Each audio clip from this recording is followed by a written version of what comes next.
Hello everyone and welcome back to the Common Sense Crypto channel. As with you always, this is Rich doing another video today on XRP. So I hope you're all having a wonderful day today wherever you are in this great world. We're going to talk about XRP. I'm going to start with this. Ripple holds a New York bit license, 40 money transmitter license across the United States, major payment institution license from the Monetary Authority of Singapore, and a virtual asset service provider with Central Bank of Ireland. XRP isn't dead. It will be here long after we are all gone.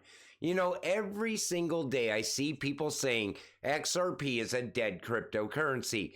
XRP hasn't even got started yet. Wait until you see where XRP is going from here.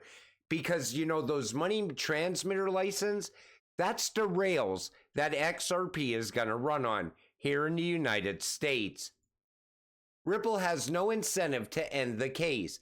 They've had opportunities to pay a fine and end the case, but they're very comfortable stringing this along as they continue to sell XRP through private wallets. Ripple has to give up or burn escrow for XRP to Moon. They can't be trusted. Well, let me ask you something. If you were told that you had to pay $770 million in a fine to the SEC, would you want to pay that? I wouldn't want to pay that, especially after I already shelled out $200 million to fight the SEC in court. You know, everybody wants this case to end so XRP could take off. But Ripple doesn't want to pay. I don't blame them.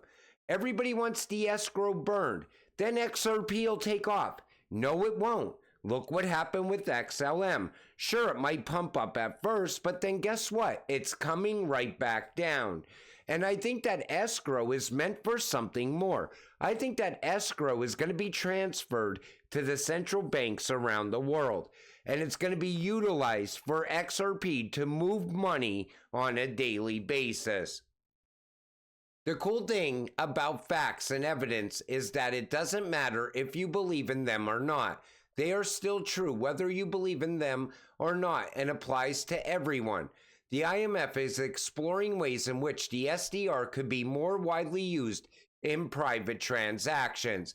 Now, this comes from Smoke, and I said in multiple videos, we're not able to hold an ESDR. But now it looks like the IMF is exploring ways that the private transactions can happen through ESDRs, meaning they're rewriting the laws around ESDRs. Now, if XRP was to become an ESDR, we would see the price of XRP hit $1,000 overnight. It would happen so fast, people wouldn't even have time to buy into XRP. So that's what I've been saying in other videos. If they rewrite the laws around this, we can become our own bank. And I'm not sold on the idea that that's going to happen yet. I'm just saying it could happen. Sneak peek clip with Yoshi Korean official Ripple and Futureverse partner XRP Ledger Korea. 10% of the Korean population owns XRP. Korea represents 15% of all XRP in circulation. Korea is about 50% of the global XRP volume. Strict laws were adopted to eliminate wash trading. This comes from Crypto Eddie. And I said in other videos that Korea is going very big on XRP. You know, all you have to do is look at how other people are looking at certain cryptocurrencies. You know, look at the way the BIS looks at XRP and the IMF looks at XRP, the World Economic Forum. They've been telling us for years and hinting to us for years that XRP is the chosen cryptocurrency of the future. It's the technology of the future. And you know, all you have to do is invest in it. Sit back and do nothing. Even if you're not a fan of XRP or the way XRP goes sideways for periods of time, then just buy a little bit and hold it off to the side. Forget about it. Come back and look at it a couple months from now or a year from now and look at where XRP is going to be. Because by then, this massive network that they're building out should already be put in place. And by then, the world's going to look much different also, because we are in the middle of a currency war. And the US dollar doesn't seem like it's going to win the war at the end of the day. Fam, Bonnie Brodsky, digital payments, CBDCs, open banking, strategy consulting at Lipis Advisors at December DEC 24. There is still skepticism about whether a digital euro for retail use is needed, coupled with the lack of clarity on how to best promote its acceptance and adoption. BIS projects have moved beyond testing the technical feasible of wholesale CBDC and are now looking at the fundamental building blocks around implementing wholesale CBDC, exploring practical issues such as FX market making, legal and compliance issues. There's a big debate about whether tokenized deposits or stablecoins are better instruments for shaping the future of money. So let's first look at the BIS. They're pushing ahead with the wholesale CBDC. Most likely they will utilize RippleNet and XRP. When it comes to the digital euro, I think Christine Lagarde is trying to fast track that CBDC, and she doesn't know how to sell it for retail use because the people over there are not going to accept a CBDC. I see it all over X, people speaking out against it right now. I don't know if it's going to gain traction or not. In fact, they would most likely be better off just going with the wholesale CBDC for now and see how that works out first. And when it comes to tokenized deposits or stablecoins, I'm telling you right now, they're going to push towards tokenization. That is absolutely the future. Stablecoins, that's more in line with CBDCs. And a lot of people are not going to be accepting of stablecoins either, because I think that's the way the US is going to try to sell a CBDC to the American people. John Deaton challenges Elizabeth Warren for Senate seat, advocates for the working class. Now, the reason I wanted to mention this is because I like the fact that Johnny Deaton says he's going to work for the working class. And that's what we need. You know, we need a voice in Washington, somebody who's actually going to speak out for the American people. And you know that he's also crypto friendly. But it goes beyond just, crypto. He's looking at going after a lot of different things. And I've been taking notice to what he's talking about recently. But I'll talk about that in another video. Proof they destroyed the collected data, or it never happened. Just in, Texas Blockchain Council's lawsuit successfully stops the Biden administration from government data collection on Bitcoin miners. The government agrees to destroy data collected. So it looks like it's another win for crypto and another win for Bitcoin. It's now global. Just in, BlackRock launches spot Bitcoin ETF in Brazil. You know, BlackRock is going to launch an ETF in every single country around the world because BlackRock knows the direction that they're going in with these ETFs. And look at all the money that's pouring in at the same time. But BlackRock is not buying that Bitcoin. It's the investors of that BlackRock's money. In other words, it's the investors' money, not BlackRock's money when it comes to ETFs. Congress must pass regulation to digital assets that are not securities. And guess what's not a security? XRP. Take a listen to this. Council is focused on digital assets and related risks, such as from runs on crypto asset platforms and stablecoins, potential vulnerabilities from crypto asset price volatility, and the proliferation of platforms acting outside of or out of compliance with applicable laws and regulations. Applicable rules and regulations should be enforced, and Congress should pass legislation to provide for the regulation of stablecoins and of the spot market for crypto assets that are not securities. There you have it.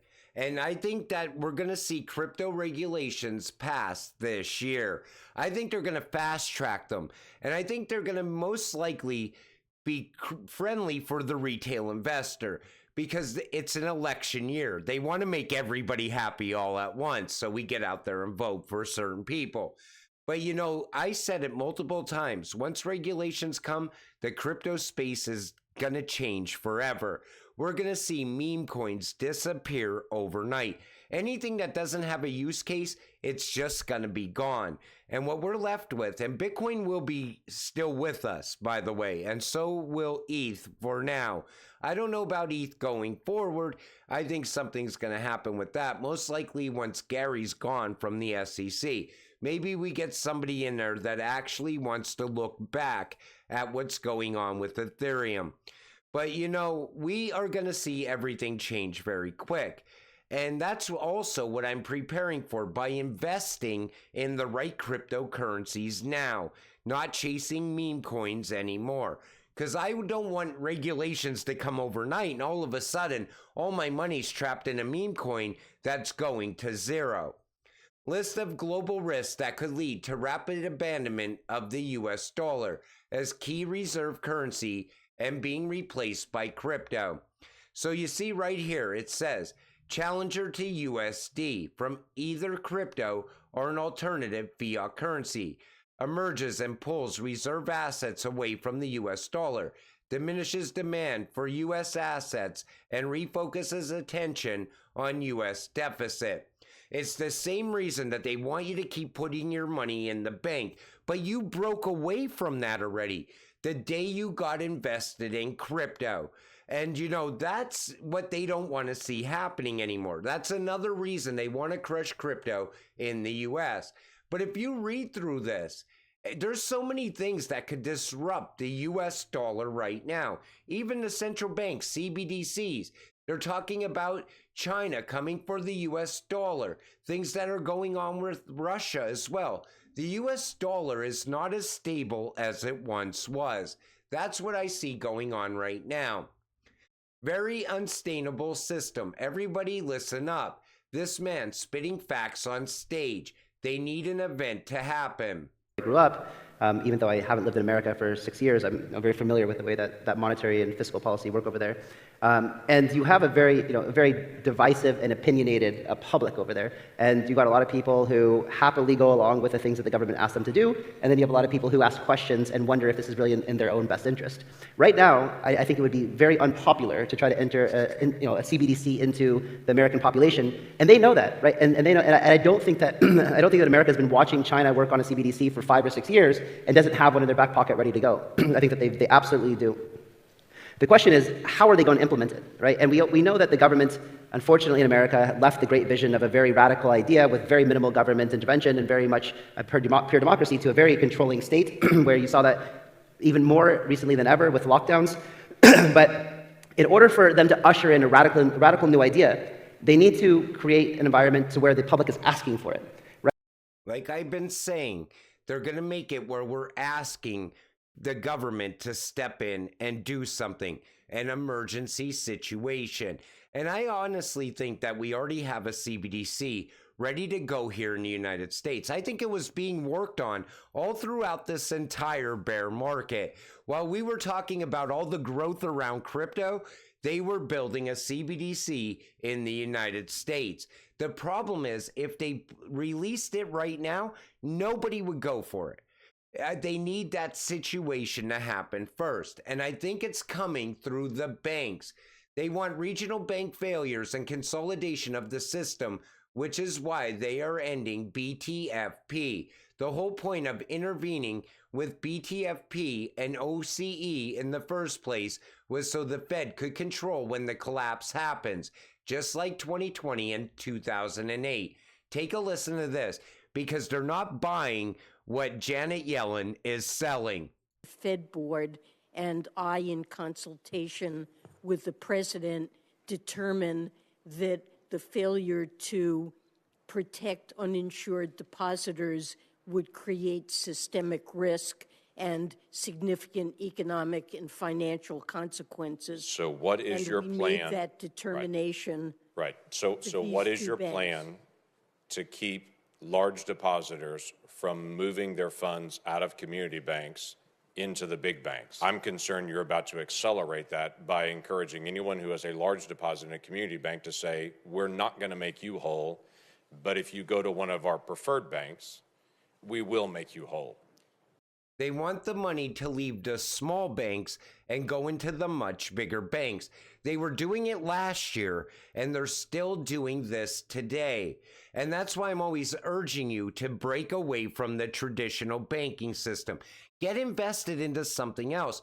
If you don't like crypto, gold and silver. I tell people this outside of crypto all the time because I don't want to see somebody lose everything they have by a controlled crash of the system.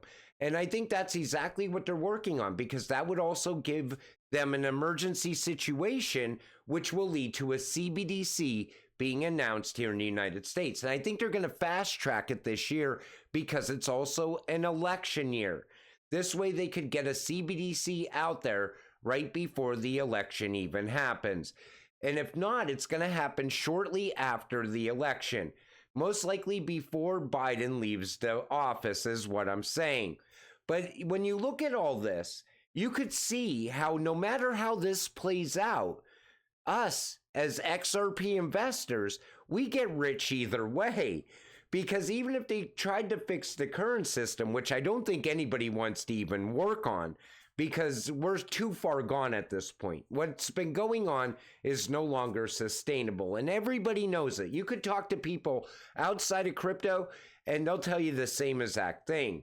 You know, what's going on right now cannot last forever. So they want a new system. This way we could get a reset.